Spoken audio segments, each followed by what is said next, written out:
ജീവിതം ഇങ്ങനെയൊക്കെ തന്നെയാണ്. ഓരോന്ന് കാണിച്ച് കൊതിപ്പിക്കും, പിന്നെ നിരാശപ്പെടുത്തും.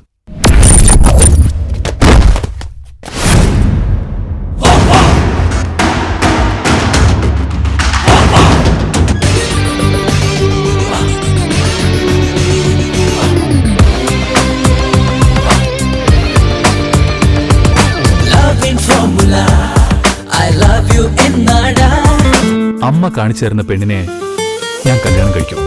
ഇത് അമ്മയാണ് സത്യം. എല്ലാ ദിവസവും ഇതുപോലെ സംസാരിച്ചുകൊണ്ടിരുന്ന ഒരു പക്ഷേ നിന്നോട് ഇഷ്ടം തോന്നിയേക്കാം.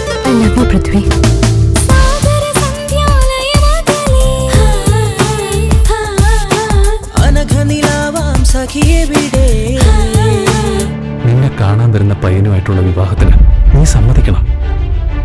എനിക്ക് കല്യാണത്തിന് ഇഷ്ടമല്ലപ്പാ. അമ്മ തീരുമാനിച്ച കല്യാണത്തിന് എനിക്ക് സമ്മതമാണ്. ഞാൻ അവനെ മാത്രമേ കല്യാണം കഴിക്കൂ. എന്നെ എങ്ങോട്ടെങ്കിലും വിളിച്ചോണ്ട് പോവാൻ പറ്റുമോ നിനക്ക്? പെൺപിള്ളേരെ കൂടെ വരാൻ തയ്യാറായാൽ ആൺപിള്ളേർ അവരെ കൊണ്ടുപോകാൻ തന്റെ ഇടം കാണിക്കണം.